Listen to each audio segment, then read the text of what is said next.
sit by the fire and hear the tale of 5 steadfast adventurers as they explore the mysterious isles of Dark Join us on the sword-casting adventures.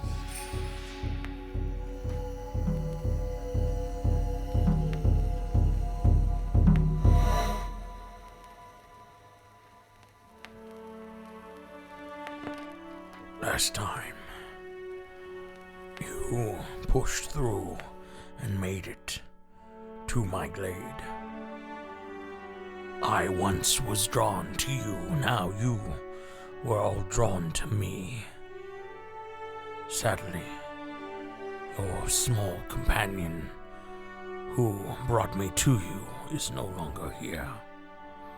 But now, I offer you what I can: a name, a face, and another step in finding the truth of this land.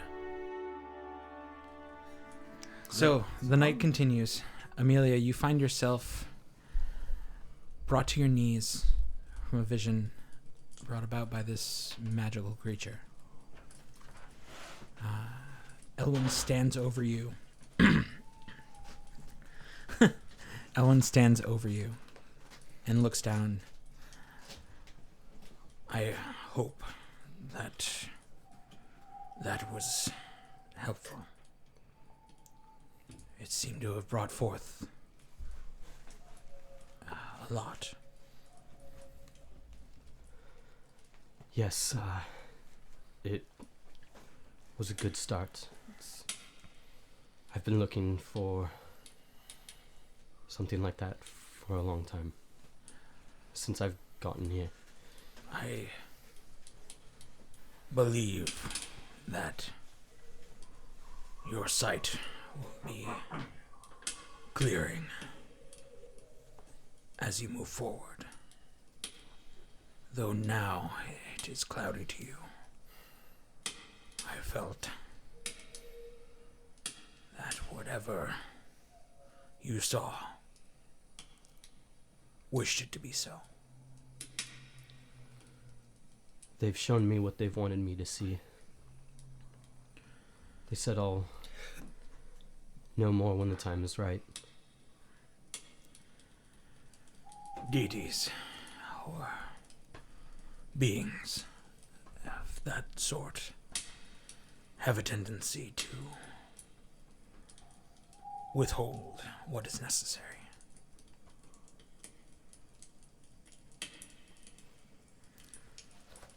And you see Elduin at that point. You see his head bow. His front leg kind of bends and allows him to kind of bow down. I must see to a few other things, Amelia.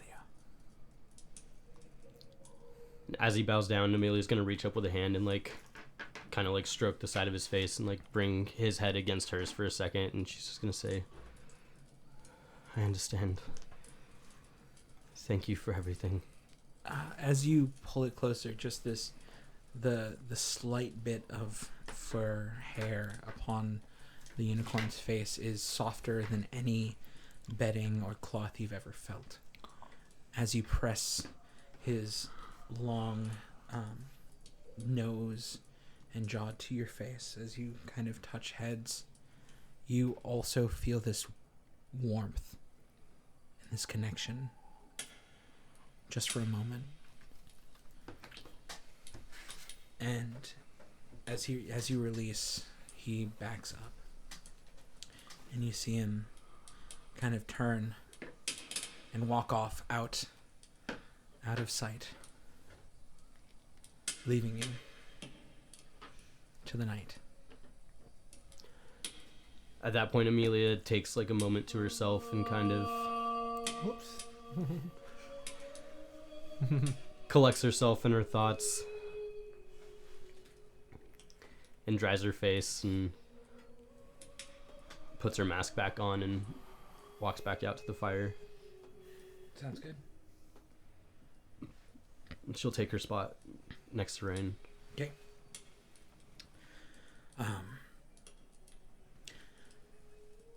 fire right now? Mm-hmm. Yep. Oh. Damn.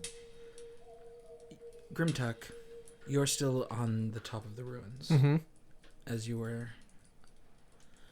you hear, once again, the soft clatter.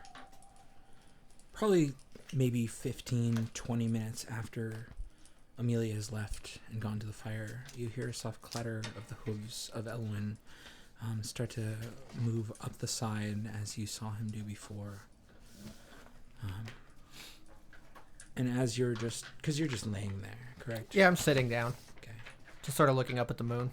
The clap of hooves behind you slows, and the wide face, the long face of Elwyn kind of pushes into your sight on the side of your head.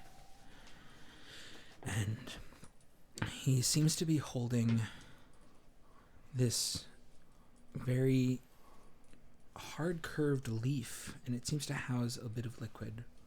He seems to point it towards you. You hear in your mind, I may not be able to answer everything that you wish for, but I have sight. I can see, and I wish to share that gift with you for just a moment. I'm not acknowledging it at this point. I'm just listening. He places the leaf down next to you.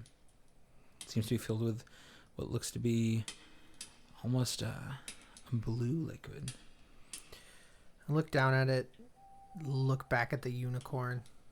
And say, did your sight allow you to see your people who call you their protector as they were being murdered? Or those creatures that came seemingly from out of nowhere? We came all this way to see you. You give us a name and a sword we can't claim, and more riddles. I don't understand any of this. I don't understand this island. None of this makes any sense to me. It is not my charge to protect the people. They have been given the ability by beings greater than me to protect themselves. I am here to keep watch upon this place. This glade is mine. I'm sorry that my knowledge that I have been able to give is not sufficient, and I wish that I could prove that it is so much more important to know these things now, and why you need to know these things now. It is a name, nothing more. The people I've killed who have names that I've known are pale in comparison to the people I've killed who I had no idea who they were. It granted me no extra power. My axe didn't swing any harder. But a name has power. A name and a visage. You have seen it now. You have seen it move. You know whom besets this place. I have no intention of walking away, if that's what you think. No. I just find that these riddles, this island, this group of islands, everyone speaks in these parables. Nobody has any straightforward answers for me. My best offering. I do not know why you have all convened upon this island. I do not know why I was called forth by your small friend. Why the fates have offered you all the ability to meet me, and in turn then push forward into this land. Truly, your gods have interesting choices and vessels to send you. I'm a pirate. Rain's an assassin. Elduin's a soldier. We aren't what you would consider good people. I don't know what Amelia did before she came here, but I guarantee you it wasn't pretty. There's blood on her hands as well. So I'll play out this farce for a little bit longer. But just know, I have nothing invested in this people or this creature. And if somebody doesn't start telling us some answers soon, I can't speak for what everybody's going to do. But for now, you've given me no reason to distrust you. Remember,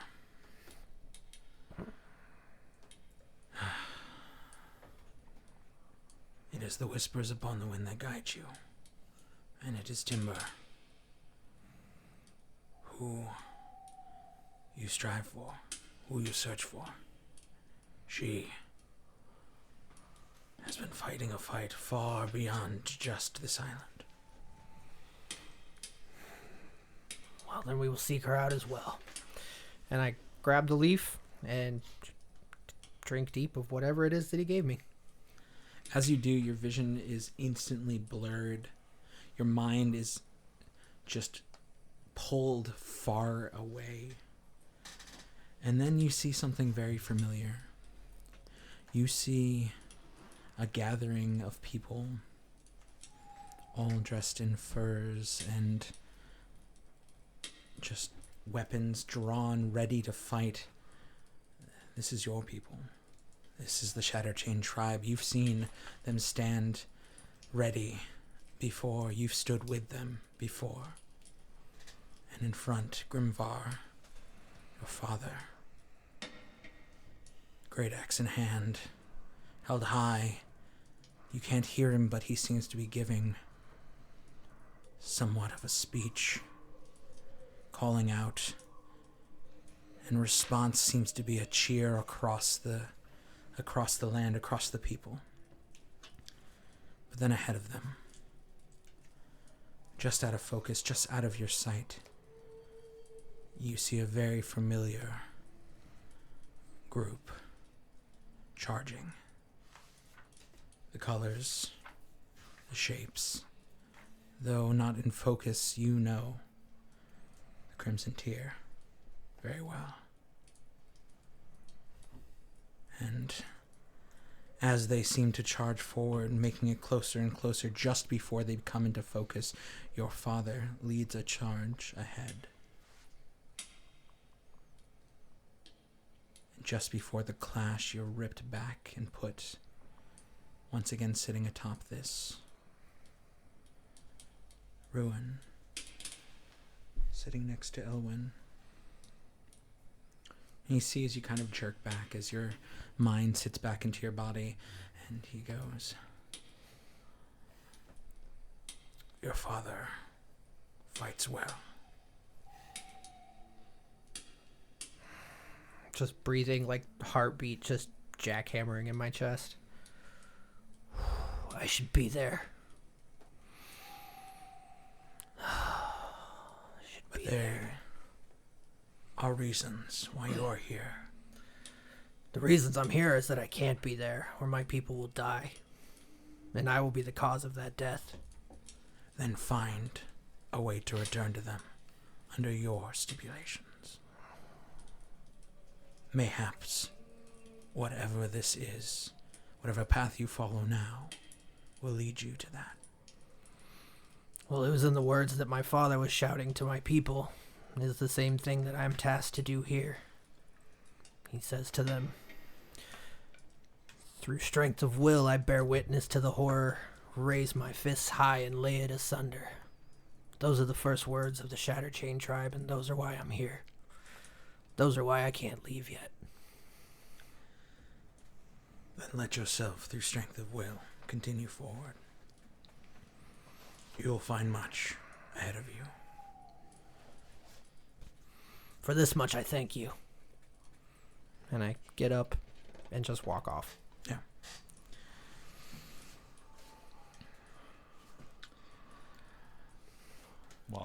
While that's happening, Yeah. Metolius will break out a bottle of brandy and start passing it between Okay. Rain Rain and Amelia. Got it. I'll take a very deep swig. Amelia will push her mask up on top of her head and also take a very deep draw from it. I hope this was all worth it for you all. Thank you for coming with me. There's still much to do. We will see if it's been worth it. We will. As the perspective shifts from around the campfire, we meet back with Elduin riding high upon his steed. Elduin, ahead of you, no more than, say, 50 feet, you notice one more set of ruins, ones you passed that seem to be shrouded by a little bit more foliage that was easily missed the first time. Mm-hmm. Where am I in my route back? Like, am I You're closer about to M deep or halfway? Or I would say you're getting closer to the edge of the glade. edge of the glade? Okay. Yeah. One You more. were by the time last time you were returning. Okay. So Okay. So I see some ruins poking out. I will stop and go look at them. okay. Roll me an investigation check. Give it with advantage because you know what you're looking for. I do know what I'm looking for. Elf stuff. Elf stuff. Elf stuff. That's a 19. That's some good elf stuff right there. So as you're kind of pouring through, this is, I would say, comparatively, this is just a little bit more preserved than you expect. It seems like with the heavy canopy above it, the elements haven't gotten to it. It's one wall, though. Everything else seems to be kind of fallen down. This wall, it's interesting. It holds what looks to be 5 images. It looks to be the first, a storm set above a high mountain.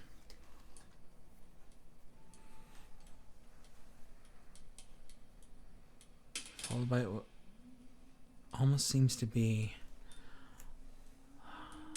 a whirlpool dead within a large body of water.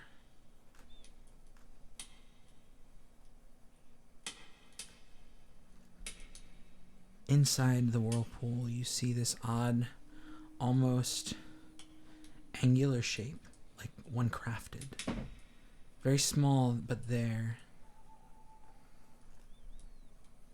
And then amidst what almost looks like the flow of lava in a volcano, you see another angular building carved This is in. the third image. Okay.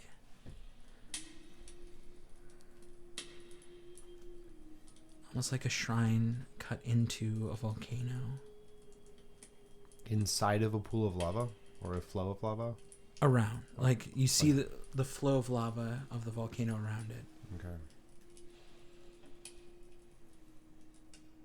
The fourth, a very large built ruin on a vast desert.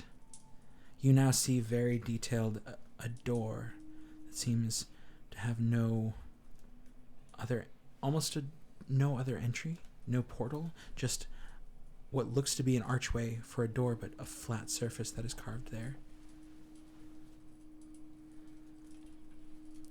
And what's interesting, the final image is just worn away enough, almost looks like it had been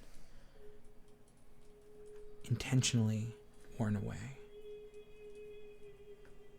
But it does seem to be another building somewhere far.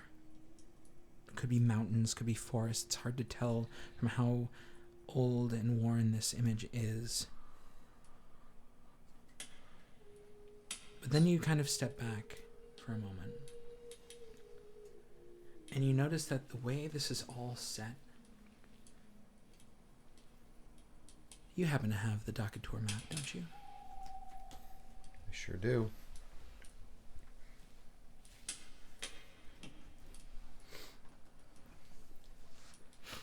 You have it in your inventory, though. Like, in physical, in-game. Oh, in game, not. Yeah, Yeah. you do. It's very basic, but you have one. It almost seems as though these points are set on different parts of the land. You look at your map for a second, you look up, and there seems to be distinct correlation. Okay. High above, on this island you're on right now, at the very top northern corner seems to be the storm. Okay.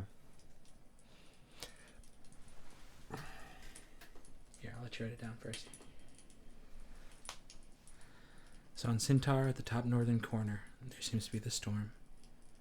On Oraitanto, the southwestern island, in the very center, there seems to be the shrine and the volcano. In the very center of the main island, there seems to be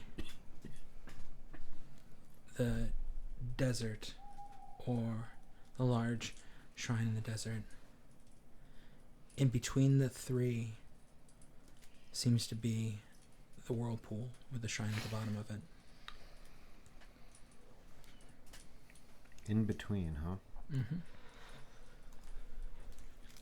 We might have gone by that one. And the final one seems to be on the eastern side of the island of Dakator. The intentionally worn away one? Mm-hmm. That it's just far off mountains, is that what you said? It seems to be in the center. So, center plane on the east side, and it seems to be either in a forest or mountains. It's hard to tell. Again, it's very worn away. And again, your map doesn't dictate like What the terrain is like. exactly. Mm-hmm. Forest or mountains, and this looks like it's eastern Dakator. The first wall, the storm of the high mountains, that looks like it's Helka Irka. No, it looks like it's on Centaur. Oh, that's on Centaur. So, Helka Erka, Oh, never mind. none of those No, are it was noted just on there. it was a note-taking problem. No worries. Cool. All right, I've got that. I've scribed. You have? Mm-hmm. So, what's the size of this wall? If you didn't already say it. It's about, I mean, you're looking at probably about maybe 8 to 9 feet tall and probably about 6 to 7 feet wide. The edges are kind of broken down and left, but again, the images that you see are still surprisingly well maintained. Okay, and I can't find any other remains of a structure. I can't see like shrine edges or a pedestal or anything like that. I mean, you're Steps. not standing on the ground. You're like, you walked up into this shrine. Like this is, so yeah, so you see. Oh, so it's a big shrine with Yeah. a big wall, and this is what I'm seeing on the wall. Yes. Got it. Sorry. Okay. Amidst, kind of etched into the forest itself. Okay. I'm going to pull out my map, and I'm going to do my darndest to mark where this is on the map, Where you are? where I think I am on the map. Okay. And just like make Roll a me little a note. survival check. Sure.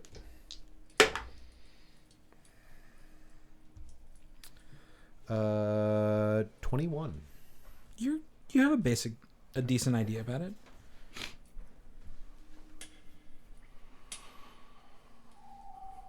Okay. I would say it's if you want to mark it on, just to note it with the map you're looking at, it's like just to the left of the S on Centaur. Cool. Good to know. Do I see any written word? You any don't. language? Okay. Nothing that screams magical to me about it, or You can roll an Arcana check. Sure. Yeah. yeah. I'm gonna see if there's any lingering magics here. Sure. 16. Doesn't seem to be any. Okay. Whatever Well, magics, if there were magics here, they seem to have long but gone. Okay. Then I will get back on my ghost steed and ride away. Hell yeah. Hop on that horse and ride. Wind whipping through my hair. You look like a Blue Oyster Cult album cover. Yeah. Oh yeah. Long flowing locks in the wind. Yeah. Or a fucking Man of War album cover. Yeah, There you too. go. Though he isn't naked or wearing a Speedo. I was Not going for yet. more majestic, but I like yours too. Yeah, yeah, a yeah. Boris Vallejo painting. Yeah, oh, dude, straight up. Yeah. Okay, we travel back now to the fire. As the three of you sit around it. Ghrimtuk, you're just staying on your own. Mm-hmm. Yeah. Metolius, roll me your perception check. A visual one? Yeah, sight-based perception, please.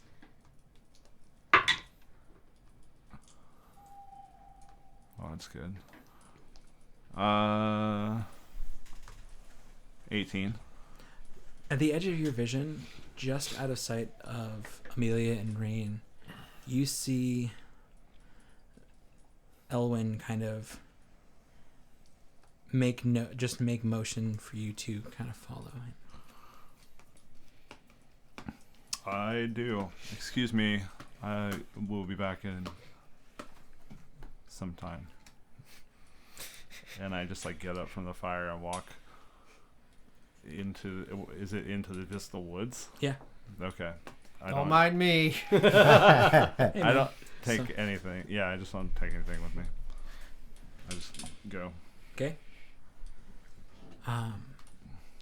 It doesn't take very long till you actually find a slight bit of a clearing amid the forest itself.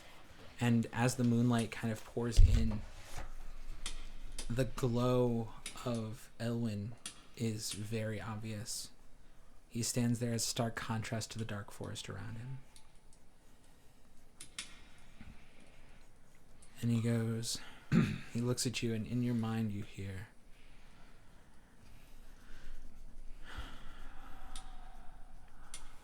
brother in arms, practitioner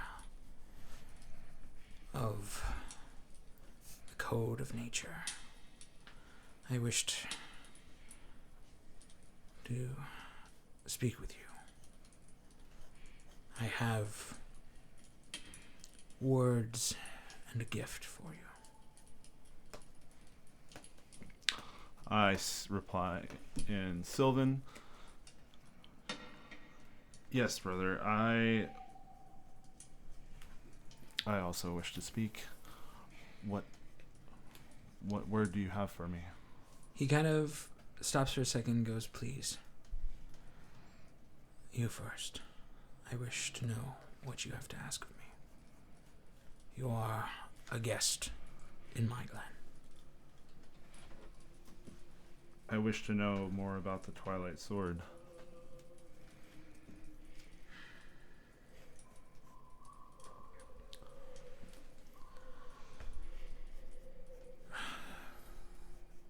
Protectors. A shield against the darkness. They made it their mission to keep the land safe from all who would destroy it. It was theirs who fought the beast first, who found ways of fighting the beast. I see.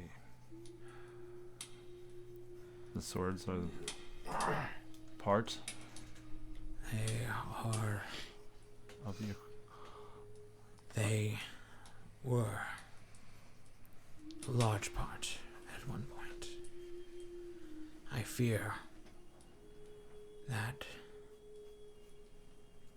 all do not exist in this day, that they have been lost to the dust. We found the remains of two high in the mountain shrine.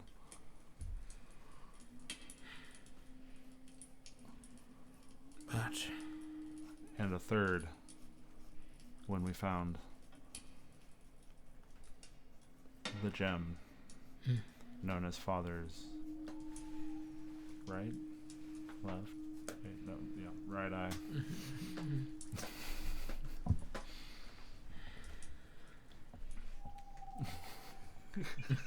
God damn it. Sorry.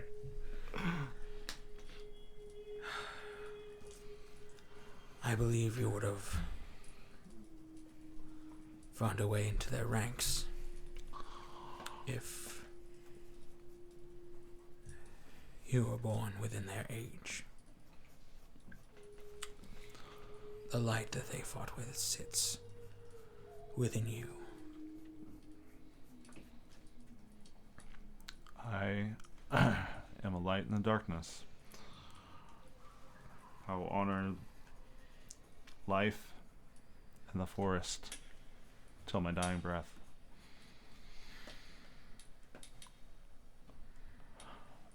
I wish to find out more about the Twilight Sword, if any of their order remains, or any sort of written knowledge of their deeds. Ahead of you, this is a long path, but if my sight is to be true, there will be a place to learn. One that you must venture to. One that will grant you this knowledge you seek. When I find out where it is, I will go there. My compatriots are a bit skeptical of, well, I would dare say all of it.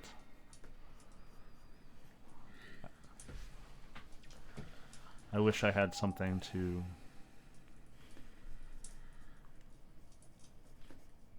reward them for their faith. Or show them that faith is to be rewarded. He kind of thinks for a moment.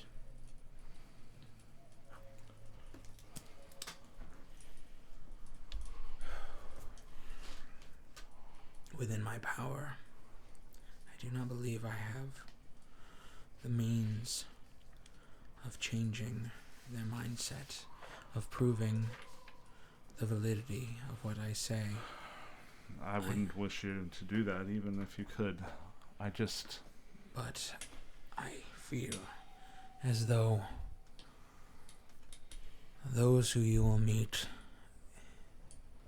very soon will offer more than just camaraderie. I feel as though they could offer a purpose to those who feel they have none here. That is good to know. I look forward to that day when it comes. Now,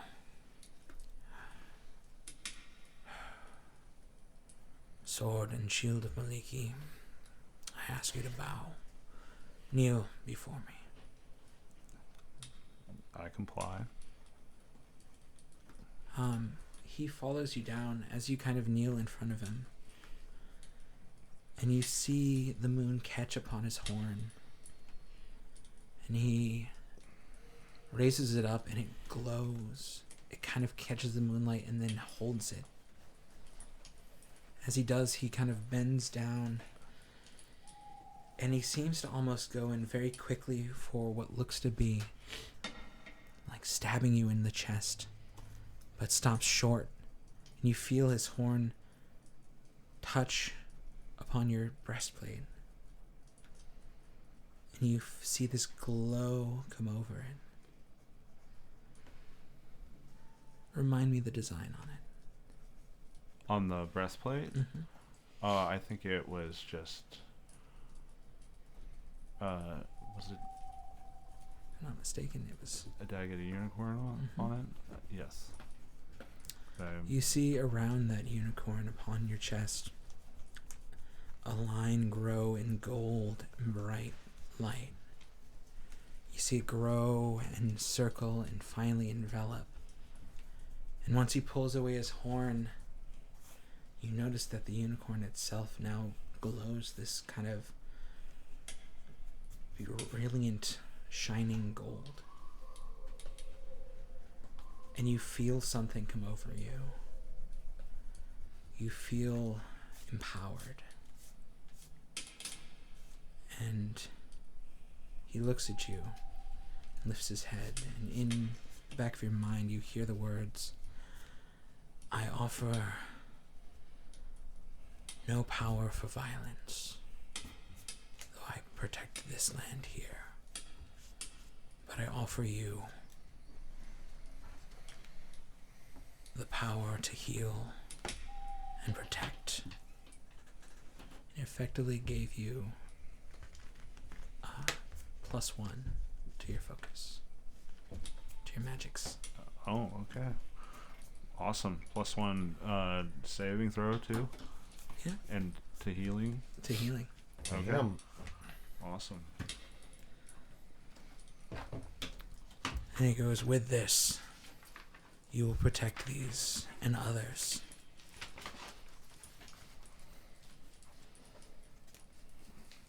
Thank you for this gift. Thank the Forest Mother. May we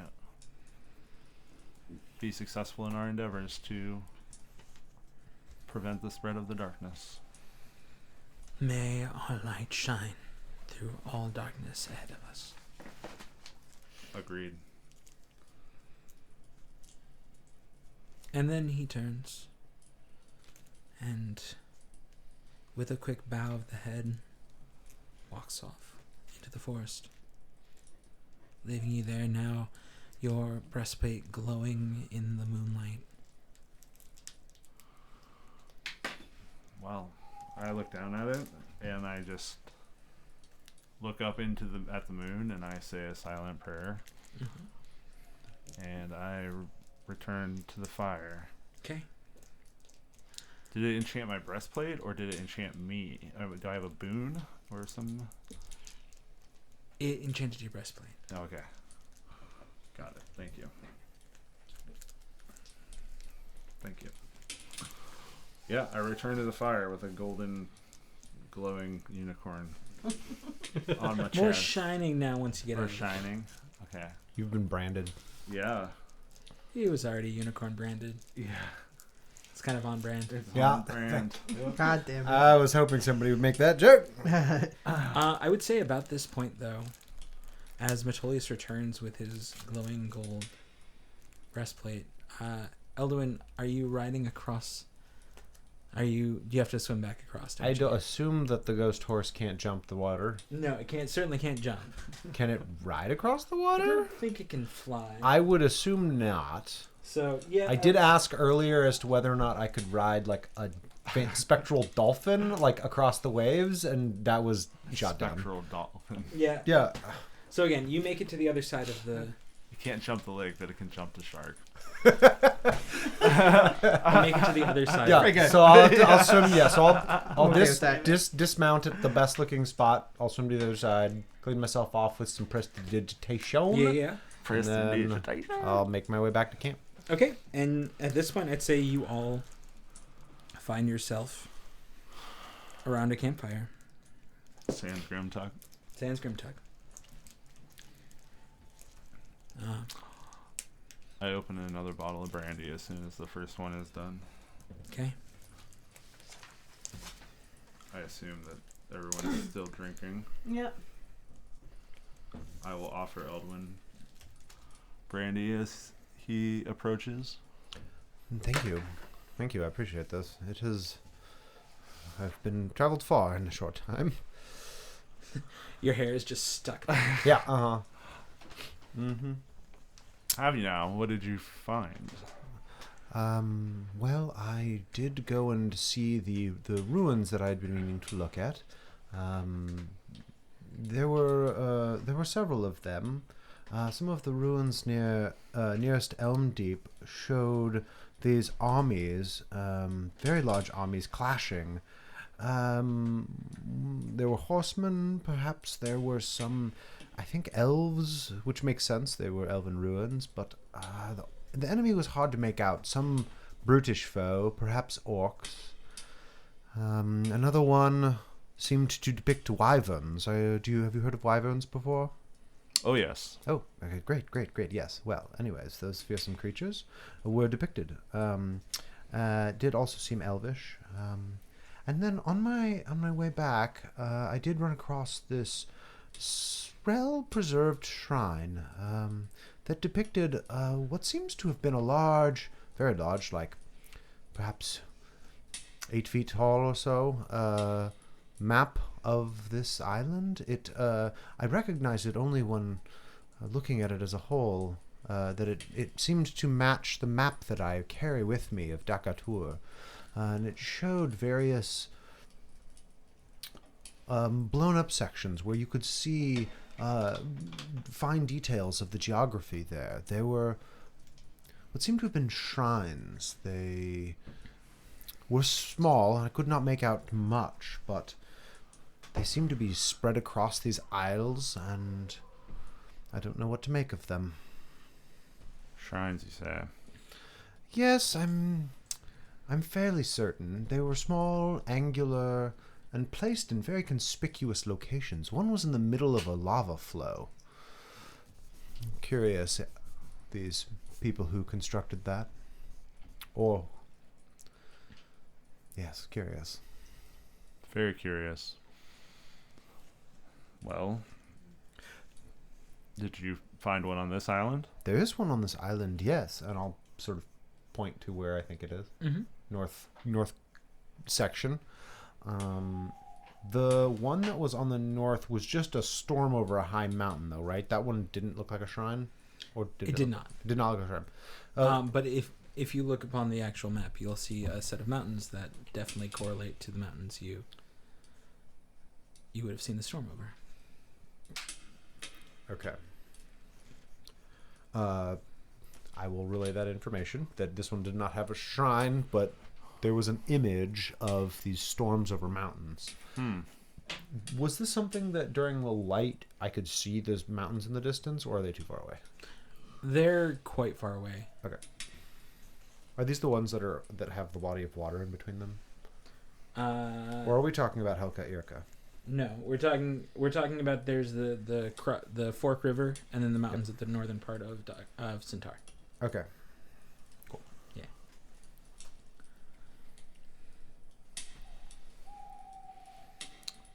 Ta-da. Interesting. Yes. Perhaps if we are nearby to one of them, we might go just look. But I don't know what to make of a storm over a mountain. That does not sound very pleasant. But Does not sound pleasant at all. if it happens to be something that we run across, I don't see why we couldn't take a look if Yes. we had the time. Yes. It might be nothing. It is just an elvish ruin that I found. This could perhaps have meant something a lot more tame than the scale of things that we've been discussing with Elwyn and Yeah, who knows? the truth on the wind. It's all a lot to take in, I'm sure. It is. I must rest a bit. My mind is swimming, but I will retire. Very well. Okay. The rest of you do the same? Or what do you do? I think this whole time, Rain's just been kind of drinking when the bottles passed to her, and just sort of sitting and staring at the fire and just picking up little pebbles and throwing them in the fire and just kind of brooding, because I'm Rain. It's what I do. Listening to like them talk about what they're talking about, but like not really jumping in the conversation, just sort of, Got it? you know, Word. drinking and brooding for a Drinking and minute. brooding. Drinking and brooding. Drinking and brooding. Amelia has been dead quiet. She hasn't said anything since she's come back. Word. But drinking.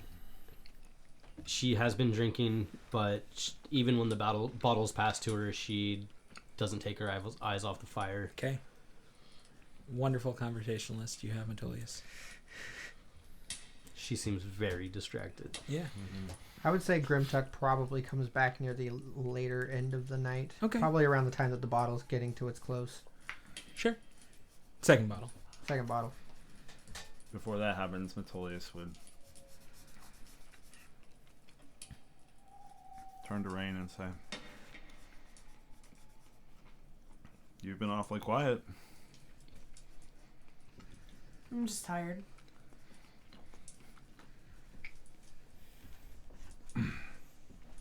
Are you sure? You're just tired? You want to talk about it? Want to talk about it? I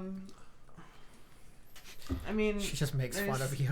I don't actually I'm just your friendly unicorn, your friendly neighborhood unicorn guy. I mean, I don't think there's a lot to talk about. Have you heard of Maliki?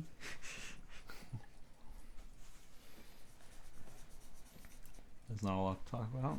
Okay. Fair enough.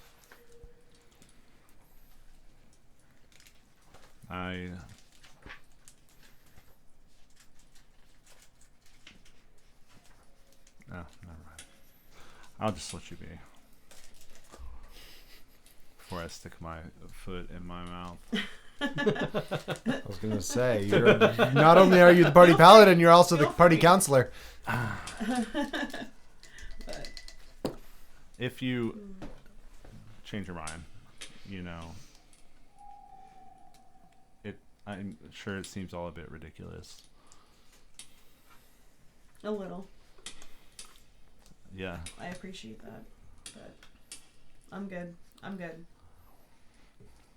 It's I mean, been a I long thought day. it was all a little ridiculous too, but then,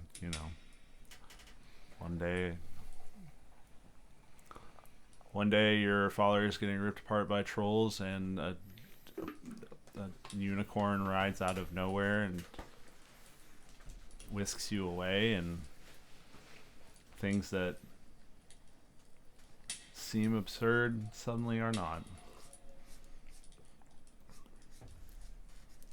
Yeah, I get that. I guess I just never. A unicorn's never whisked me away. Few can say the same as I, and most would say the same as you. But I think that part of what brought Elwyn to us, and part of what brought the unicorn to my side that day, is a little bit of fate and a little bit of faith. And I have confidence that we're all here to do what's right, and that we're all good people despite our pasts, whatever they may be. No, I guess that's why I'm still here. I'd like to think so. Amelia was sent to watch over us. So that has to count for something. And You're if not wrong. And if you can believe that she was sent here to watch over us, then how hard is it to believe them that? What a unicorn would have to say.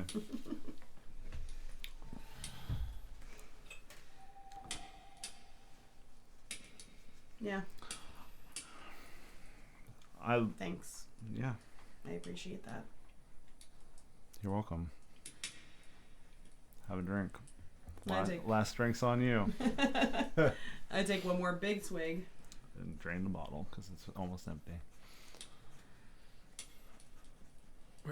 And then I believe you see Ghrimtuk kind of come into the light.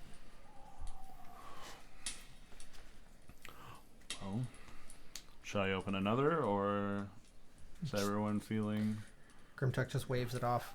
ready for bed? Yeah. I think it's time to rest. I'm just trancing in the corner. Don't mind me. See a scan. Yeah, I was gonna say you see glow sticks pop and just like Puts his headphones on for 4 hours. yeah. Yeah. Got a glow stick in my teeth. Yeah, that. I hate that guy.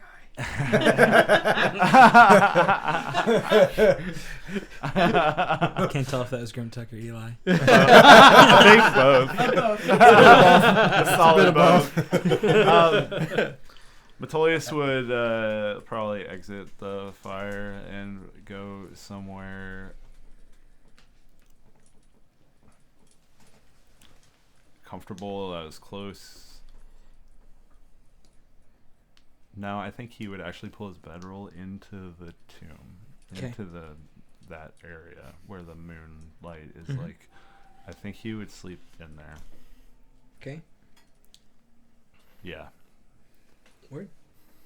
So you do that. You climb make the steps and climb your steps. You unroll your bedroll. gotta get my steps in. Yeah, man. It's important. We got Trance and Elduin. I'm gonna start calling you Sweet Cheeks.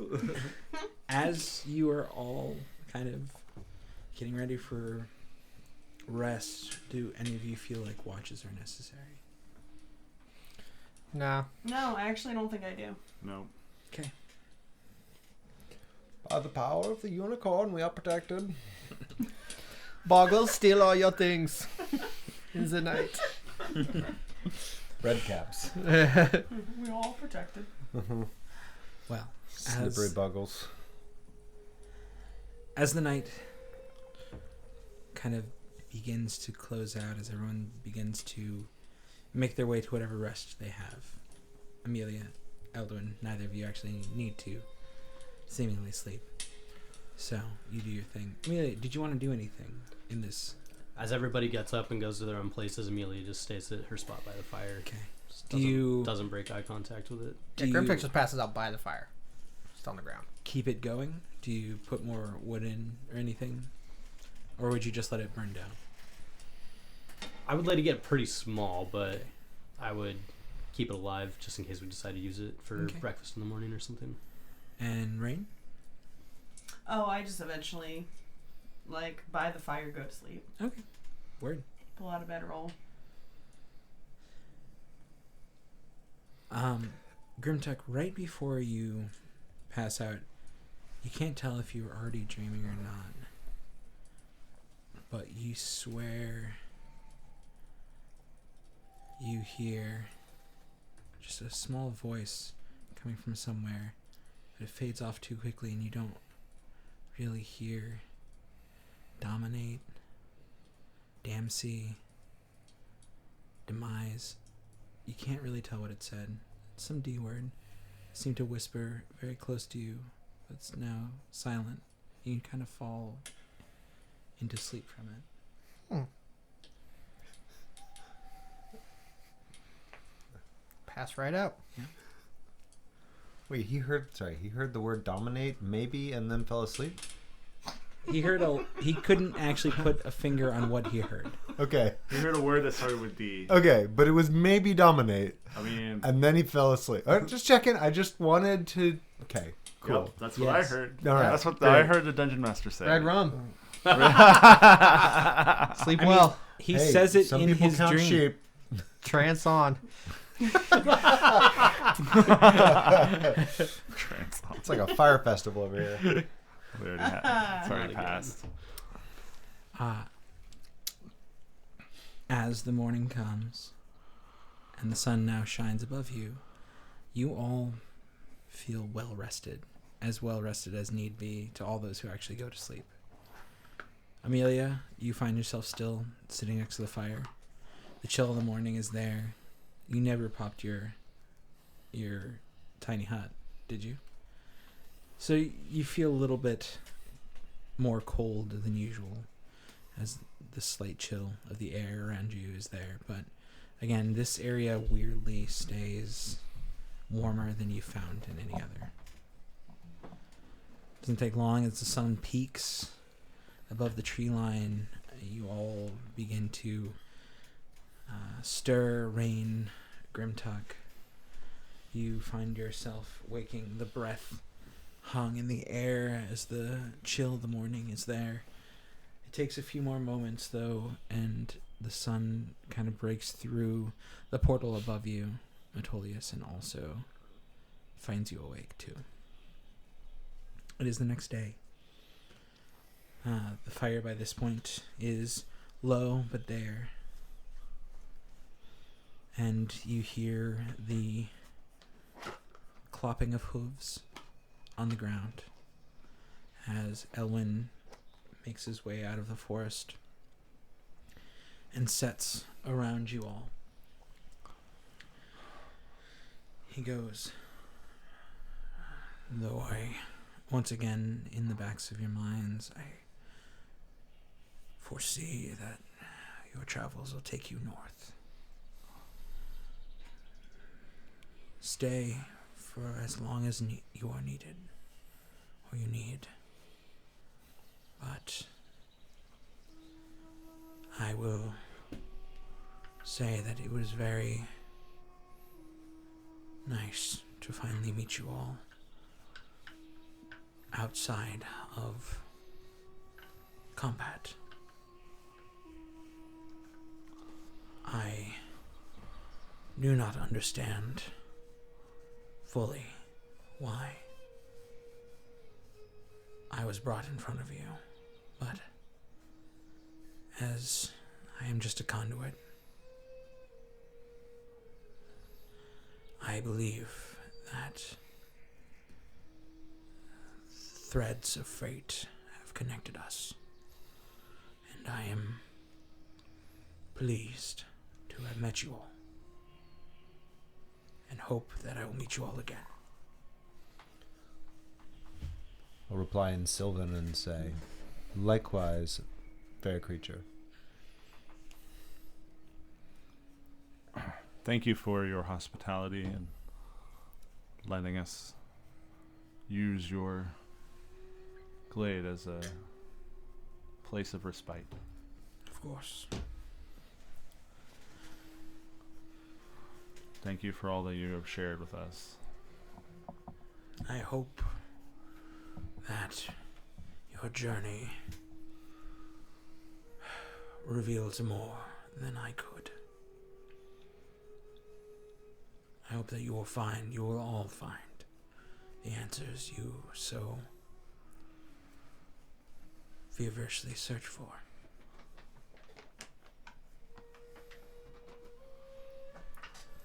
Amelia will stand up and bow towards Elwyn and say, "Thank you for everything." You see his head bow in kind. Then her eyes are going to flash white, and everybody gains 10 temporary hit Boom. points, Booyah! including Elwyn. I'm so stimulated. I drank my coffee this morning. Yeah. Feeling good. Amelia roast.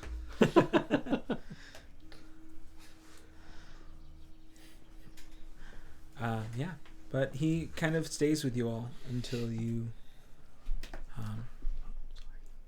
all decide to head off. I think we probably get moving pretty quick. Mm-hmm. Oh, absolutely. As you all like put out the fire and all that, you see him take a hoof and break the circle. And before you're actually able to put out the embers die instantly as he returns the magic of the land to it. Sweet. Yep. Bow one more time. Bow my head just in reverence and camaraderie to Elwyn, and we walk into the forest. He follows in kind and bows his head, and as his head reaches its lowest point, when in a blink of an eye, He's gone. And the land is quiet, but the birds around you. We head north. Amelia's gonna let out a long sigh as she turns to follow everybody, and she's gonna pull her mask down. Word. But she's not gonna throw her disguise up. What kind of sigh? Can I insight check? You I mean, or I mean, it's just like a sigh of like, bummer, I have to leave.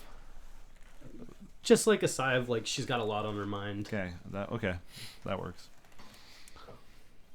So, as your benefactor, as Elwyn disappears and you all pack up and start to move, you have about, from what you were told, a day and a half's journey northward to this tree ahead of you, the one you saw high above the others. So there's a bit of a trek.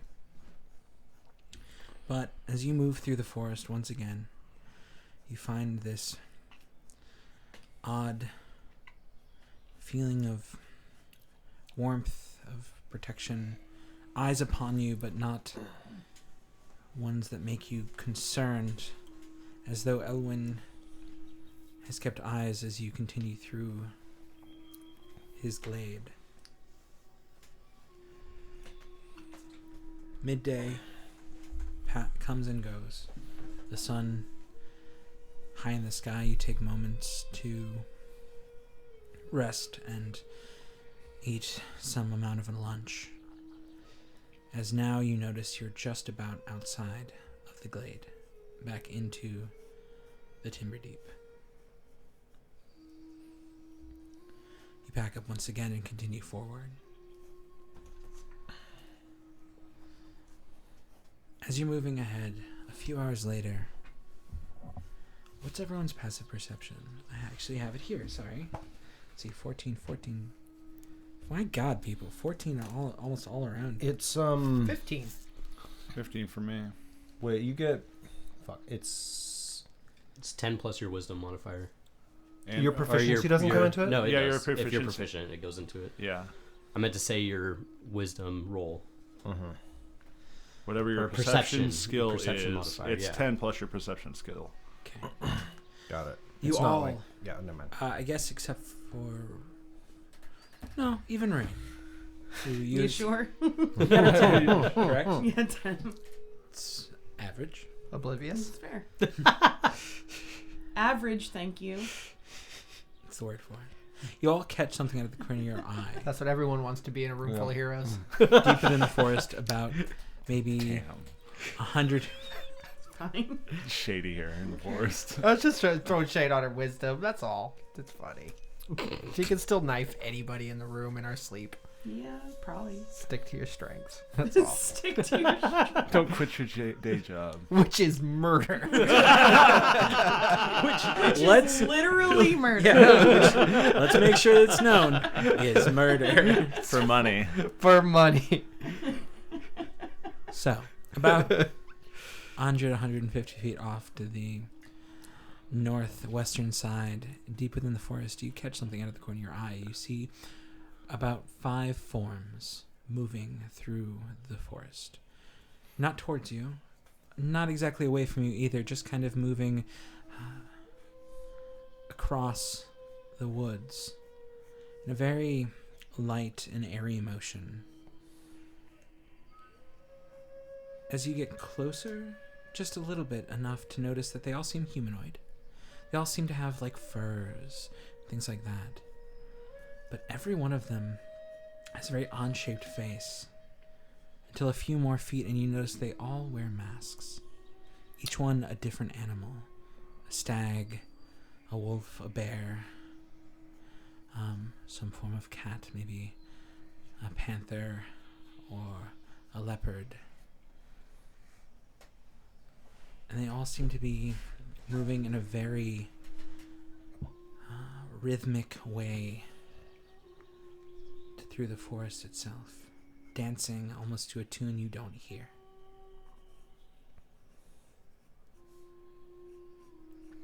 Do you all do anything? So they seem to be traveling with us. More parallel to you. Okay. Or perpendicular, sorry. So they're crossing? So they're about 150 feet to the northwest of you, going seemingly across your path. They've already almost made it across as you kind of stop for a moment to look. Can we see any iconography at Roll all? a perception check. And do they seem to have noticed us in any way? They seem to be paying you no mind. You don't. You notice furs, leathers, things like that. Okay. Iconography, no. One last thing. Well, maybe not the last thing, but have we exited the glaive? Like, You've officially now been out of the glade for probably a few hours now. okay, all right. You basically exited the glade Lunchtime. after just after Okay, lunch. cool. And how many of them are there? 5. 5. All right.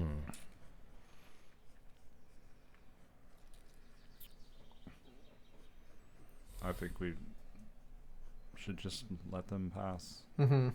I mean, yeah, They like if they just don't seem to be people of the forest. Yeah. If they don't seem particularly threatening, I say we both go along our paths unless they do something first. Probably members of the same tribe that watches over this land. They don't appear to be tabaxi, do they? Roll me a perception check as well. Gladly. 15. No, none of them seem to be tabaxi specifically. Okay. All humanoid, but mostly Soft skins. Not Yes. furs. there may be a furbolg. Yeah, they're like furball size, I would assume. There's one or two. The other ones seem to be either human or elf. It's hard to tell with the masks on. Let them go about the business. Yeah, I say Yeah. they go about their business, we go about ours. Okay. Do you pause to let them pass? And do Yeah. it? Yeah. As you kind of hold up in your progression forward, you notice them kind of dance past you, still keeping distance, not intentionally, just staying on whatever path they seem to be moving upon. And as they do, about maybe 3 or 4 minutes into this dance, they're just almost out of sight a ways, and in a flash, they all disperse. One flitters off in the shape of a bird. The others seem to fall onto fours and run off into the forest in different directions. Almost seemingly turning They all into turn into the form of the thing that mask they were wearing. Fucking druids. Right? Books. I'm just going to be on like high guard or something like that because that was weird. Sure. It's just like being actively looking around. Okay. Like, what the hell just happened? Metolius is going to be chill AF about it. Yeah, Yeah. Ghrimtuk doesn't care. It's just like, great. Next it's going to be the drums. And then they're going to start humming all in the same time. And they'll do that for hours. Just don't acknowledge them. Just don't pay attention. It'll be Don't. fine. Yeah, we'll just keep walking. You're familiar with them? You know that they play drums? They're tribalistic people like that are just super annoying. They don't.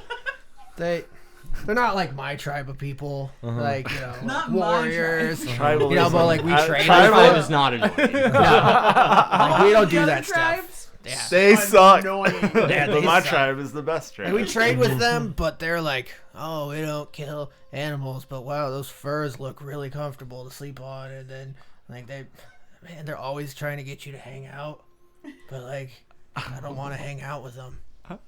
It's just, You have a lot of opinions about them. I mean, people like them. I've just, Yes, well, I mean, oh, you know them? no. Go hang out with them if you want. But I Neither of was you not the know one them, that's what insinuating that they are drummers. Perhaps they are more into maracas. Percussion in general, it's all the same. It's just not, unless it's like a war drum or like something heavy. But no, there's just like sit in a sweat lodge and just sweat. You want to hang out with a bunch of sweaty people in a room that's the size of your like little invisible hut? Ew, no. Yeah, and then it just gets hotter and hotter and smellier. Why would you do this? I mean, apparently you get something out of it. I don't know, some kind of visions. But Dehydrated. exactly. I don't understand. No, me You're either. supposed to eat the berries of, vision. No, that's a whole other thing. That's different entirely. You're in like a glade, and it's like magical, and it's super dangerous to go there on your own. It's a whole process. But this is just hanging in a sweaty hut and not being able to breathe really well. Oh, I always assumed they did drugs while they hung out in the. Oh, they do. Oh, okay. Just not the drugs I do. the drugs I do. God damn it. Yeah, Rain. Rain understands. It's just real. It's different. Fair enough. And then they tell you all their ideas. I find the stewards of the land to be knowledgeable. And They know helpful. stuff, but they also have a lot of stupid ideas. Like what? Yeah, like what? I don't know. Just it's. I don't even want to get into it, man, because we'll talk for hours about all of their dumb ideas. It's, Like sitting in a hut and sweating? yeah, Yeah. you have to do it. You have to talk to them in the hut. It's like, okay, we're gonna broker some kind of trade agreement, and so they sit down in the hut, and then they make you smoke really crappy tobacco. But you have to stay in that hut for like an hour. You would drench your clothes. I don't understand. Yeah, well, I mean, everybody's naked at the time. Oh, Yeah, how uncivilized. yeah.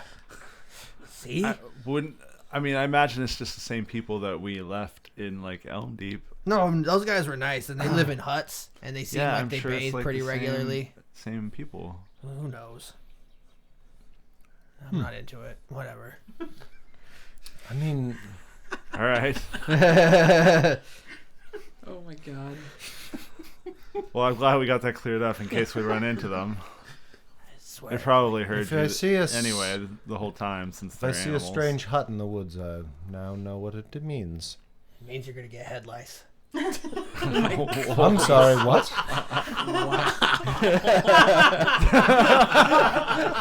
That escalated quickly.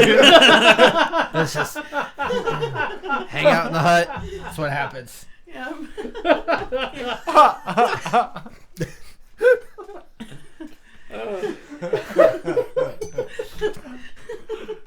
Ghrimtuk's pearls of wisdom. Da-na-na-na. I think long story short, they know some shit, but they're annoying and have head lice. Yeah. Yeah. Yeah. Okay. Well, You could turn Teak into a possum and then just pick them right off you. What's a possum? You don't know what a possum is? No. Oh, they're great. Is They that look. is that like a beaver? They're super adorable, but they look terrifying, and they eat ticks and bugs.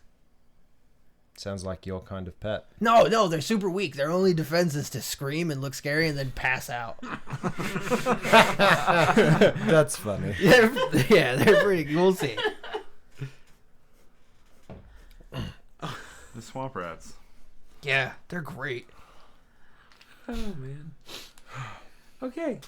That's what we talk about when we walk through the woods. Yeah, totally. By this point, the sun is getting lower in the sky. The sun's getting real low. Okay. Coming back to it. I can't wait to say that to Ghrimtuk. Oh my god. Somehow.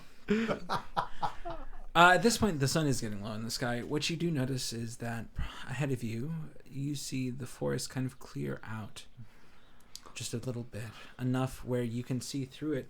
You see some structures, not your stereotypical ruins. These are huts and watchtowers similar to Elm Deep, where you had traveled before. This is seemingly looks to be another village, maybe the northern that was talked about. Oh my god. Sorry. Somebody. Podcast faux pas. I can't turn off my notifications. Can you mute your computer?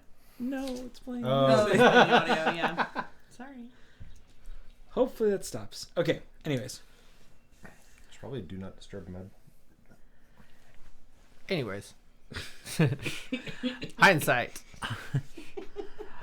Ahead of you, you notice what seems to be another druidic village. There are people moving throughout. You're still a ways away. You see through the trees. You notice this. There are a few people standing up in the watchtowers, and then families seem to run by, holding baskets of things and doing odd jobs here and there. A very peaceful village. It definitely is juxtaposed to the massacre you had left before. What do these people look like in comparison? They also have a mixture of things like Furbolg and elves. They don't seem very similar. Okay. They don't look extra wookish. No. Just the weirdos in the forest. Yes. Okay. They do not look extra wookish. Okay.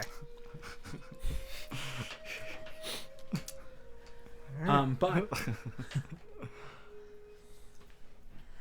as you all kind of are standing, still a good ways out, and a distance where maybe the watchtowers could see you, but none of the families seem to pay you any mind. You see some motion in front of you as what looks to be a small cat, almost of house cat size, seems to kind of peel through the underbrush and stop, look at you all. Its head turns and it kind of walks over first to Rain, kind of rubbing her leg, then moves over to Amelia, does the same thing, and finishes by encircling the party and seemingly standing there with a motion to follow it. It's odd. It looks just like it seems to wait for you all, standing at the edge of this underbrush where it could disappear easily and run off. Is that cat beckoning us? Yeah. Yeah, I think it Looks is. like it. Strange. Should we follow it? I mean, that seems to be what it's saying. You are a holy man. Can you detect evil? I use my divine sense. It's neither undead, fae, or A celestial fiend or undead. it's none of those. It's not a demon, it's not an angel, and it's not undead.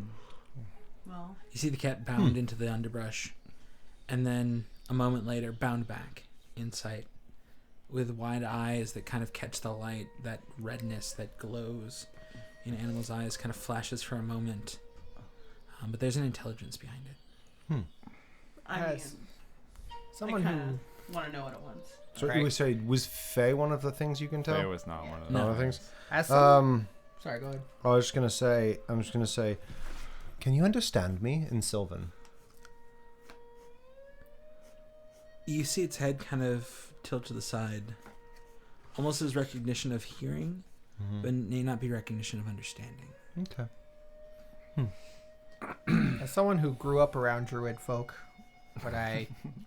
Am I aware of their bullshit?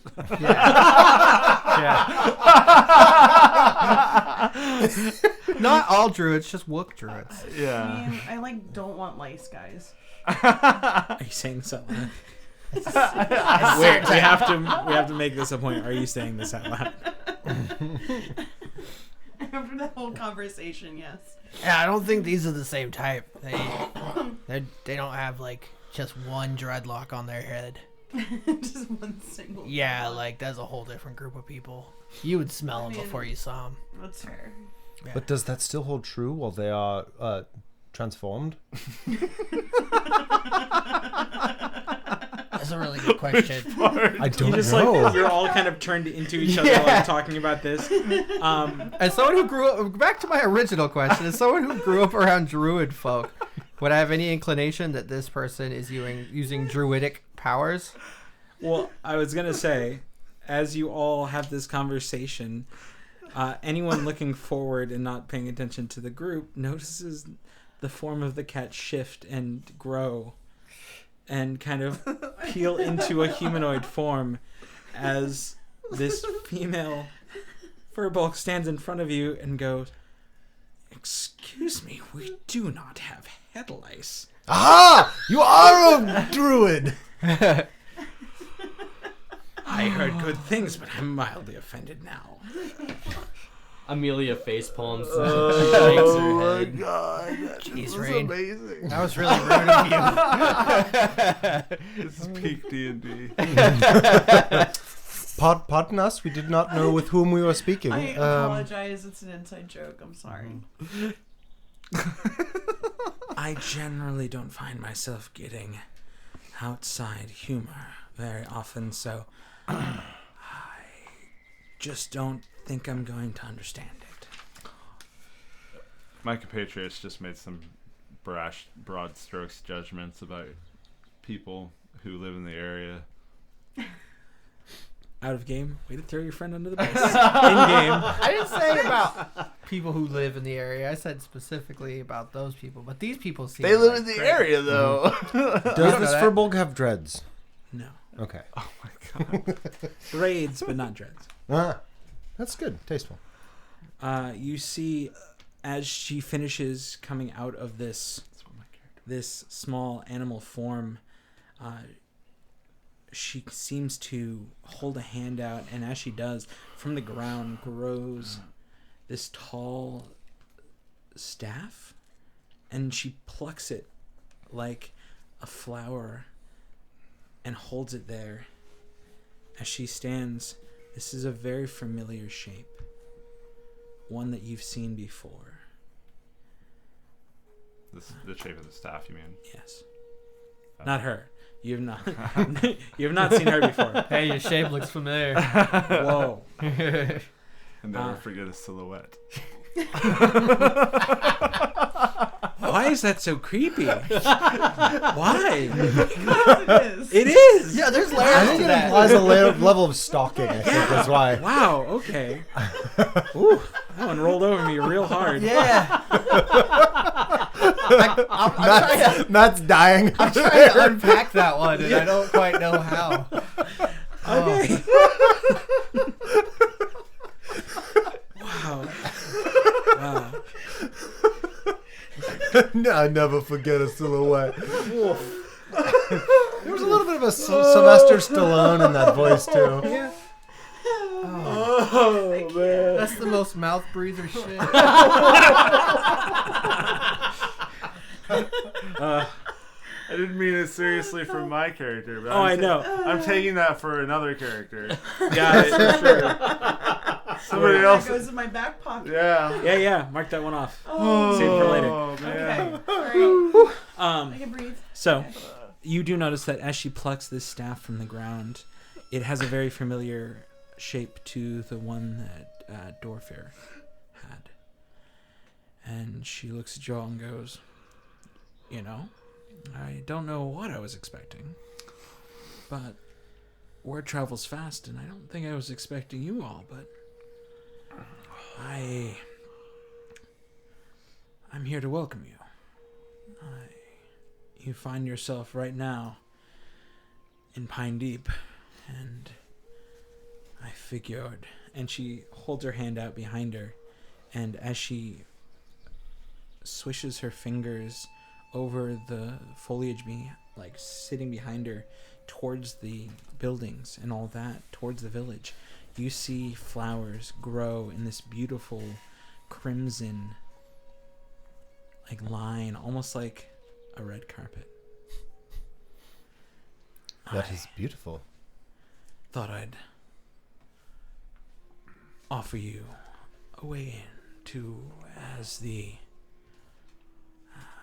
locals say, roll out the red carpet. I'll have to write down this phrase. But your It's hospitality is greatly appreciated. Indeed. What is your name? My name is Cadia Pine Deep, and this is my village. You see now in front of you a younger female Furbolg. She seemed to definitely not have the wear that Dorfir had, the ancient look in his eyes, though there's wisdom behind those eyes. You see her in leathers and furs and things like that. You see that her fur has a lighter tinge, almost like a slight orange to it, just in the edges. And she has this very light and lively look upon her face. Her hair in braids tied behind seems this beautiful auburn color. And she goes, "This is my village, and I wish to welcome the champions of Elm Deep to Pine Deep." The news of our exploits has traveled, I see. In our circles, it is very easy to communicate with the right thought. Well, we were just the right place at the right time. And So- we saved who we could. Is this where the silence on the wind can be found? In your village? Psst, don't you mean the truth on Or truth on the wind, that's what I meant to say, not silence. Truth. Yeah. Truth on the wind. Amelia Sorry. bows and she says, "I apologize for my companions. Perhaps there is somewhere we can go and share a word." Please, venture into my house. Thank you. And she does. She walks down this beautiful crimson path she has made. And she waves to all the people passing by. She seems to know them all by name. She talks quickly to the guard, just lets him know. Passes it along who you all are, and you see a few children even kind of look at you in excitement. But then run off and scamper to their parents. No guard stops you. All of them seem to look at you with admiration and continue their duties. But she holds power here. It's very obvious that she does. Everyone, though she's younger than a lot of the people she talks to, than a lot of the other villagers, she just seems to emanate this air of strength that seems to be almost infectious.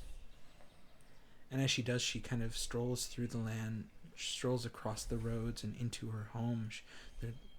It opens with another wave of her hands. You see what looks to be vines almost connected to each other, grown, spread apart.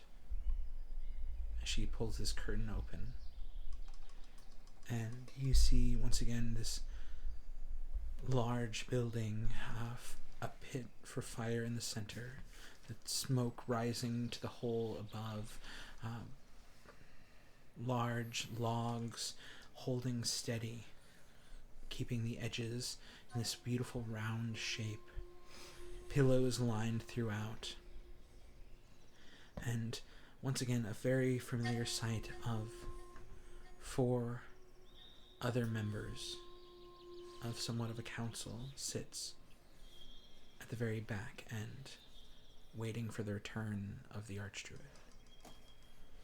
She walks in, and she kind of waves her hand, and more of these pillows are brought in front of her, at no longer this high stage that Dogfear sat at. She sits on equal plane with all of her people, sits there.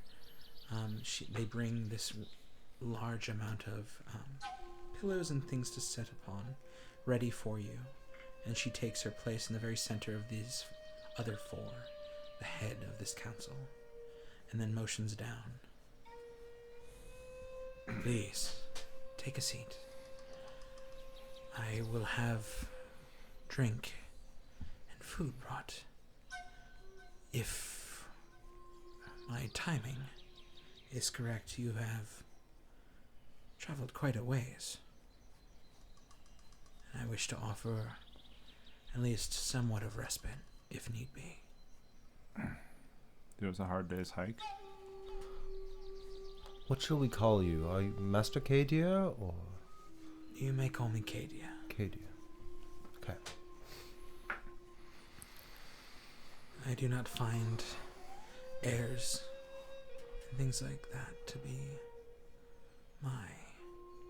my way. I see. Amelia will bow again before she takes her seat. As will Metolius. To answer you, no. The truth upon the wind does not live in my village.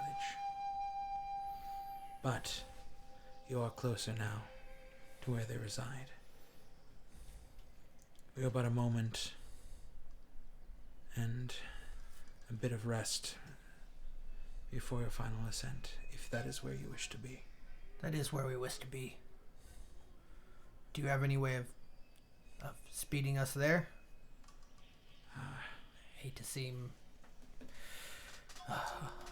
unthankful, but we are in a hurry.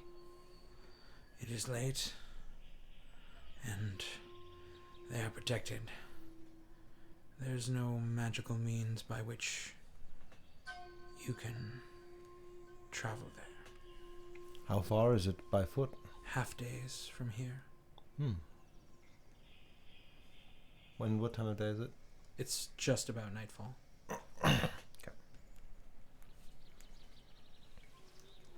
What is your relation with the Truth on the Wind? Are you friendly? Of course.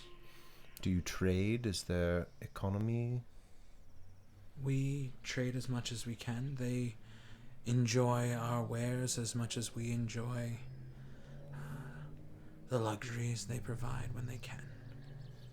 They also provide... Well, I know the fight that they stand with, the fight that they choose to take up. And I believe that that is one thing they offer us all. Not just what sits as physical means, what I could touch and hold, but also they fight against what I've heard to be a great evil. Do you know much about this evil? I only know names. Thankfully, I am both blessed and cursed with a very narrow view of this world. The natural one itself opens itself to me, but outside of this glade, outside of the Timber Deep, we very rarely venture, for this is our home.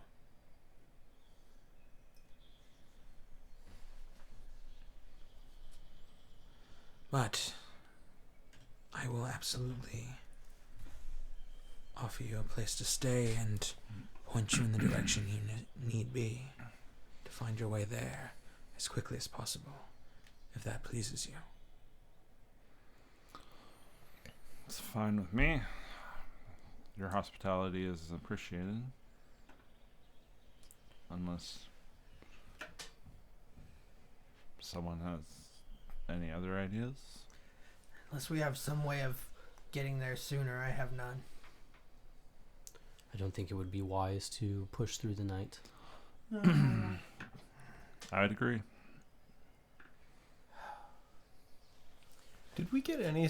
I'm forgetting. Did we get any timeline as to when we have to start worrying about Limerick? No, specific time you did not. Okay. Seasonality. You just know that it is colder than normally you would... Like, during this For time this of the time season, year, yeah. it is definitely getting colder, which is concerning. But it, have no idea when it actually is occurring or coming. Okay. But you've traveled far. I hate to just tell you a bed for your rest, and here's a bit of porridge. I wish to offer any amount of libations and food that I can offer. I hear celebrations were not given for time, if I'm not mistaken, at Elm Deep. would you care to take the night and allow us to thank you as best we can? I don't see why not.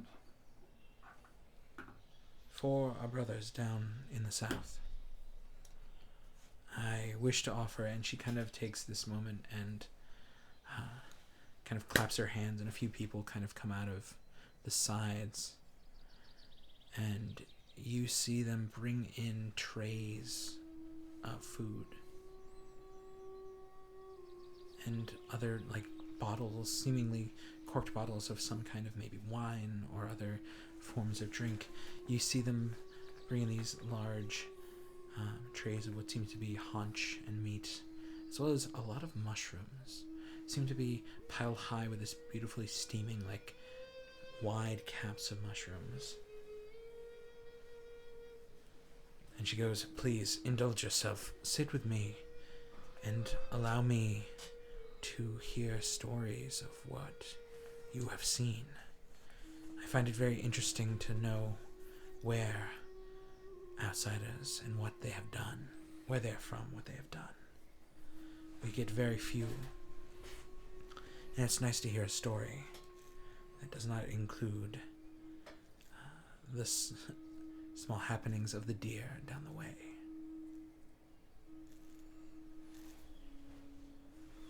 May I ask, where have you all come from? Why are you all here? How perfectly your timing is set to help us.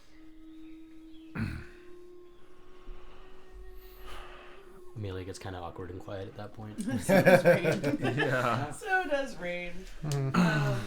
Have you heard of the Isle of Evermeet? It sounds... it doesn't sound too familiar, I'm sorry to say. It is the ancient home of the Telkasir, elves in the common tongue. It is where I am from.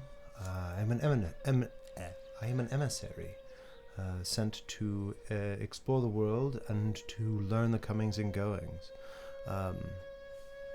While on that mission, I ran across this lovely band here, and we have been exploring the Dials of Dakatur, but my attentions could not avoid this foe that might be an imminent problem. So that is a bit where I come from.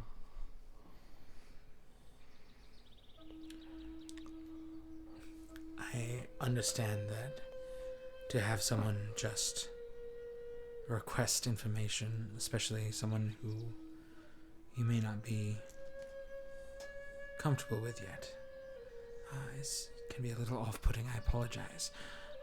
But how about I offer you this? I myself am born and raised here. I have sadly only seen as far as Oswald, so any amount of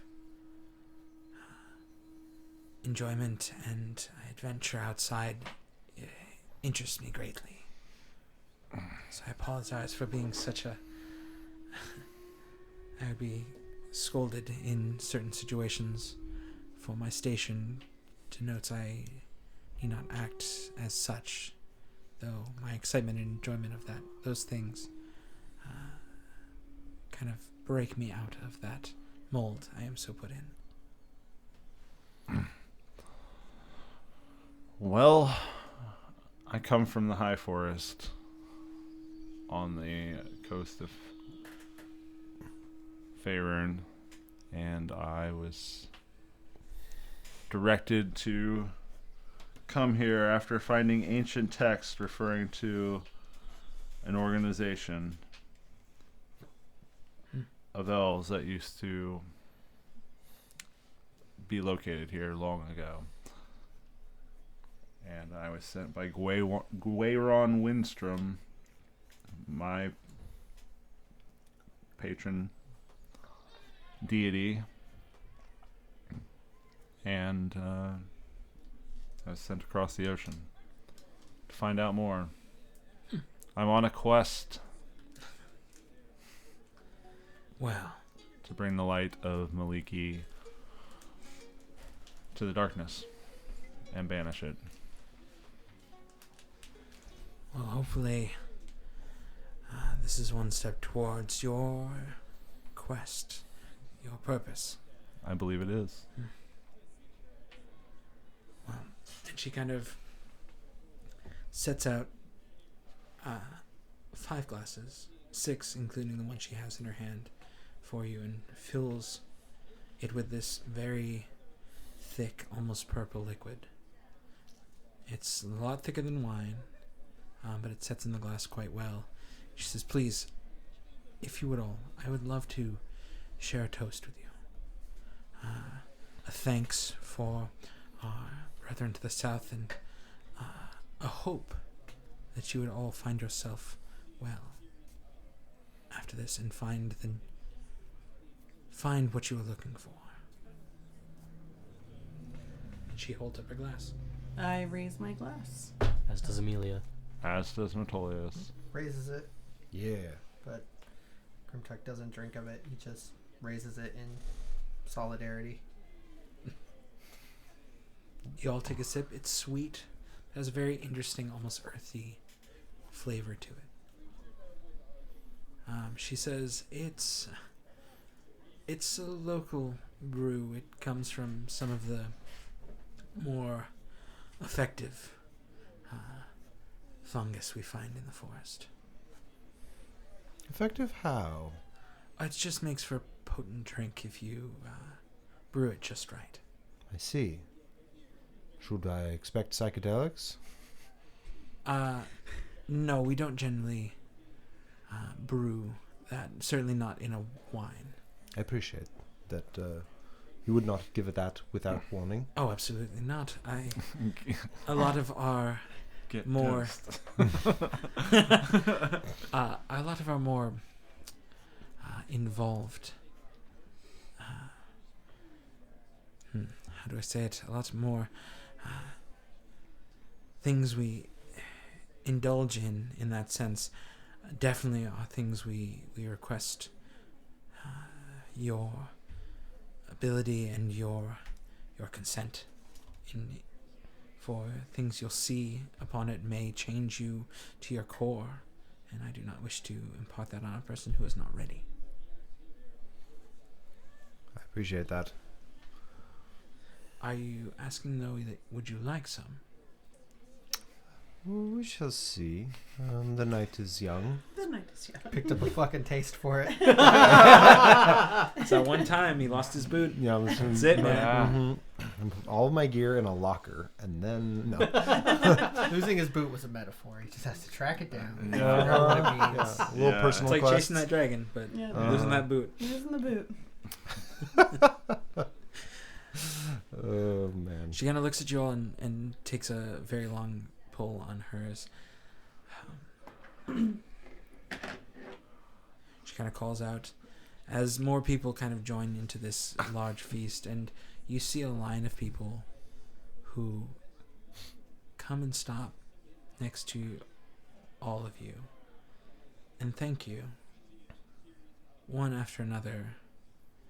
It's odd. It almost seems very out of place, but they all seem to be very honest about it. They thank you for helping their brother or their parents or their siblings, or they're kind, and they very honestly,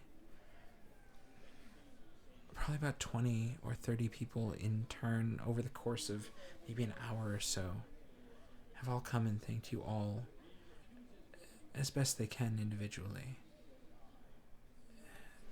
And she looks at you all as this kind of procession goes, and she goes, I apologize for them all. A few of them had family or friends in Elm Deep, and they all heard of your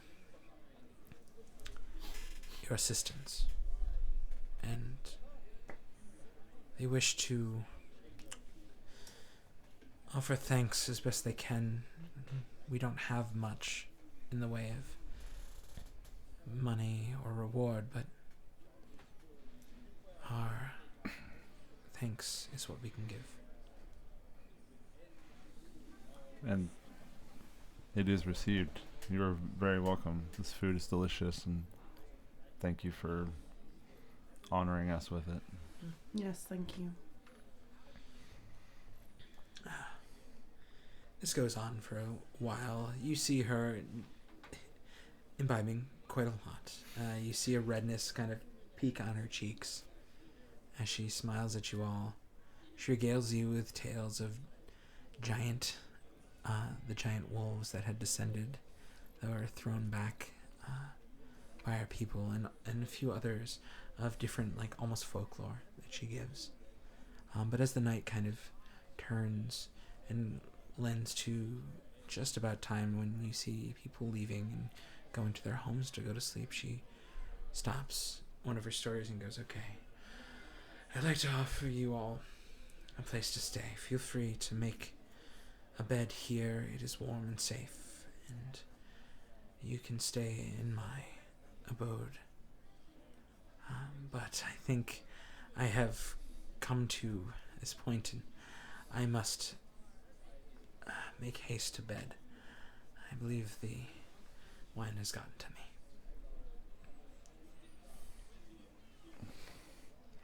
Well, thank you for your hospitality. Indeed. Yes, you certainly do humble us. And she does. She walks off. She just goes into one of the back rooms, seemingly once again covered by that same simple, almost veil of vines that part as she moves by. A few others come with blankets that lay them out for you, and one fills the fire with wood to keep it burning hot. But then most people disperse, leaving you all in this room. Before we go to sleep, is there anything else you want to do? No, I don't think so. I don't think so. But how do you spell her name? It is It is Caidia. It's one letter off. I wrote Kadir. I was like, oh. Kadir? Kadir. Kadir. Kadia. Kadia. Your Thank you. spelling, but Thank you. different pronunciation. You would make an awesome auntie. Kadiri. Mm-hmm. You're that aunt from New York who Yeah. likes bagels and Oh, good. gefilte fish. Have you gone to see cats? Oh my god. It's wonderful. They're wonderful. You'll love it. I got you tickets.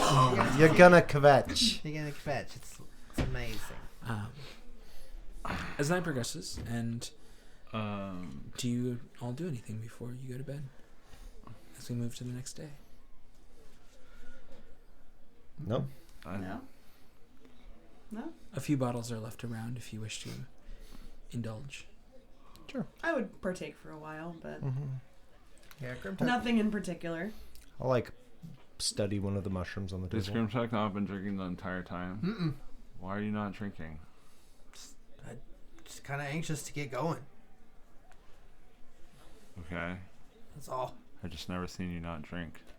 I mean, it's not. I don't have to drink. I can quit anytime I want. I've never seen you turn down drink. Yeah. I mean, I'm just thinking about stuff. I don't know. Don't worry about it. I'll be back to myself, I'm sure. Once we get this to where we're going. Do you think their answers will satisfy you? I think we won't know until we get there. I think that the longer we find time to wait and feast and losing our sense, there's a sense of urgency to all of this. The days Yes. are colder and That's true, but We can only travel so fast, though. walking through a cold forest at night,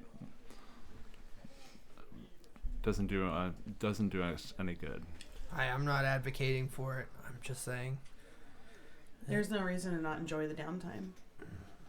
We'll While see. we have it. Yeah, we could come upon a time when we don't have it. So I feel like I'd be more comfortable in, I don't know, killing something. Dude, sorry, guy. I'm not trying to be you need to kill something. something evil. I don't know. Takes my mind off of things. It's okay, Ghrimtuk. Just I get enjoy that. the little things. Yeah. Take a moment. Like those guys with the hats, they were little. Yeah. Killing You them. enjoyed the, not what I meant, but Oh, just enjoy the music. Look I do. around. I understand the longing for the thrill of battle. I'm. and it's not necessarily that. I just have a lot Sounds going like on. it's that. I mean, no, I just mean like that's kind of what takes my mind off of stuff. I see. So, Mhm. not so much. Do you want to like tell me about a really cool battle, like that you were in? I'll tell you about a funny one that I Sure. was in. Like, Yeah. if that As helps. this is happening, Amelia like grabs some furs and just like curls up by the fire. I once, Like I a once pet. challenged If a we man can't- to a duel when I was 12 over the hand of a woman that I thought I was in love with, Well, who that's was his adorable. betrothed wife. I mean, it was until he stabbed me. Oh. I mean, it was funny. And I mean, no, it's funny now. In hindsight, it's really funny. He was a lot bigger than me. He's a half orc. He was like 25, and I was really He's young. like I mean, I was 25. big for my age, but I thought that I was like, oh, I'll fight you. And you know, it's kind of it's a right in my village that you can, you know, challenge someone. And that is the age that you initially can, but no one does it. And I did it. And I mean, like, I thought I was doing really good up until the point when I got stabbed. Here, I should show you the scar. It's on my side. I mean, like, and then, I mean, we laughed about it later. Not later that day. It took like a year when we laughed about it. But at the time, I almost died. That's So it's a pretty funny story. it's pretty good. It's a pretty good Pretty story. That's actually one of like 3 duels that I've been in. You must not live very long in your tribe. I mean, not really, no. It depends how strong you are. Yeah, but we don't really kill each other often. That's like a pretty rare thing. I don't know. I thought. I think I Only was when just, a 12-year-old Challenges a man you. twice his age. yeah, it was really dumb. It wasn't much of a fight. I got some shots in. Okay, it wasn't I mean- completely terrible, but I by no means won. What age did you lose your huge balls? I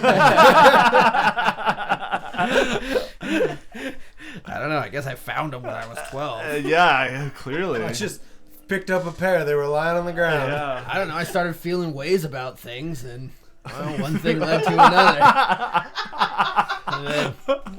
And you know, one thing, and then suddenly you're getting stabbed. Things happen. You catching some feels? Yeah, Catching ways some about- feels? Yeah. You know, my heart was just like saying, "Go for it, Ghrimtuk, do it." And then like, it wasn't a good idea. They ended up getting married though. It was a great ceremony. Oh, that's wonderful. Yeah, it was really sweet. Does your heart always get you into this much trouble? No, not usually, just sometimes. Yes. Yeah, that's a lie. I just lied to you. Yeah. I don't know why I did that. At least you're honest about it. I don't know. Yeah, I guess it does. But It's Not- okay. It's good to lead. It's good to have heart. yeah, I mean, but sometimes yes, sometimes no. It depends. You know, I feel that I similarly. lost a duel. No, my heart gets me into trouble sometimes. Dueling trouble? Not dueling trouble. Have you ever been in a duel? Yes, I've been in a duel. Really? Tell me about it. We're telling dueling stories. So I was leading some merchants through the high forest where we were approached by a Utgard tribe, and I tried to keep my magical powers sort of under wraps. And to pass, I challenged their leader to a duel, and I won without using any magic. Duels are pretty badass. I feel like a lot of problems can be solved with dueling. I spared him, and his company moved along the way, and I moved on through the forest with my clients. And that was an orcish tribe? No, they're humans Oh. mostly. They react violently to magic. They don't like magic at all. What about you, Elduin? You ever dueled anybody? No, not one on. No. No, that's all Not it is. formal That's what combat. A duel is. Sniper Yeah, duel. I mean, that's all it is. I've been in single combat before, but not formal duel. Tell me about it. You're a well, soldier. That doesn't usually happen. But have you been in large conflicts before? Yeah, I mean, define large. More than a handful. More than 20 or 30 Roundabout on there, each yeah. side. Yeah, about that. That's about what I've topped out at Have for. So, in the flow of battle, you've been in situations where two foes will fight each other, and there doesn't seem to be anybody else around. Yeah. That is what I mean. Okay, that's where like you and another guy just decide that's the guy I'm gonna kill. Yes, Yeah, and I'm Alright. still here. awesome. But there's also time Here's the where guy you shooting reach right out and down. touch someone with an arrow. All right, I don't know if you consider that single combat. I mean, kinda. It sort of counts. Yes. Have you ever had an archer duel where you were trying to kill another? Yes. That drow fucker died. As he should have. As he should have. Boom. Cheers to that. As this conversation goes on, you hear the soft pad of feet coming out from the room in the back where the Archdruid left. Kidia seems to walk out. She's a cat now. She's not a cat. She's just her Gets full drunk and furball turns into a self. cat. She seems to have dressed down now. Probably within the what she usually just walks around in her own place of living. She walks over to the group and sits down next to Ghrimtuk and goes, "I am so sorry to bother you all, but I was told that I needed to give you this, and I feel I would have forgotten if I had gone to sleep on it." And she passes you a small pouch, small leather pouch, and she goes, "I think you're supposed to ferry these to their destination. I don't exactly know where, but now, if you could take these with you when you leave, it would be greatly appreciated." I'll look inside the pouch.